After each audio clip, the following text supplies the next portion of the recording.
Atenció, profes! Quin és l'objectiu d'ensenyar i aprendre llengües al col·le? Temps!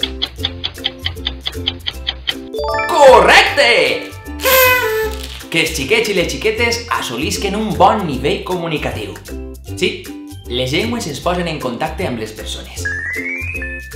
Per això, els i les profes, que sou resabuts. Treballeu les 4 habilitats lingüístiques: escoltar, parlar, llegir i escriure. Un exemple són els contes. Això diu que era i no era. Ara fa molts anys.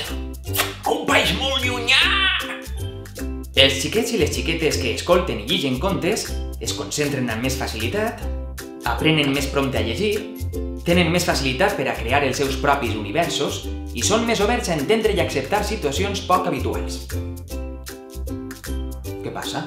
Una de les tasques que s'aprenen a escola és la redacció. Per a practicar-la hi ha diferents tècniques, però la de la redacció literària és mel de romer. I és que a escriure s'aprèn escrivint. Ui, mira, Catarroja descoberta, pensareu. Sí, però una cosa és reproduir el que s'ha estudiat a partir del llibre o del material del professorat i una altra de ben diferent és crear el propi text. A la creació literària, els xiquets són els amos i han d'usar estratègies diferents. Per exemple, descrivint un personatge inventat, la responsabilitat és absoluta de l'autor o autora del text. La creativitat, un dels valors més aclamats en els últims temps. Els textos personals possibiliten que esta creativitat isca a l'exterior.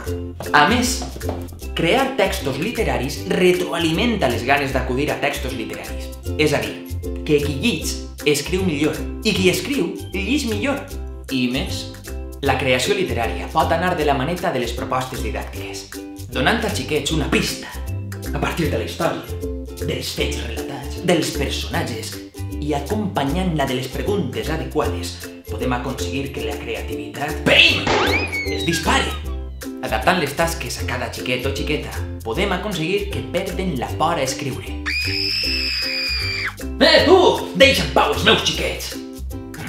I que, a poc, dominen esta habilitat lingüística. Fins i tot, podem estar forjant-los com a futurs escriptors o escriptores. Ja me'ls imagine, signant autògrafs a la fira del llibre. Que ràpid creixen.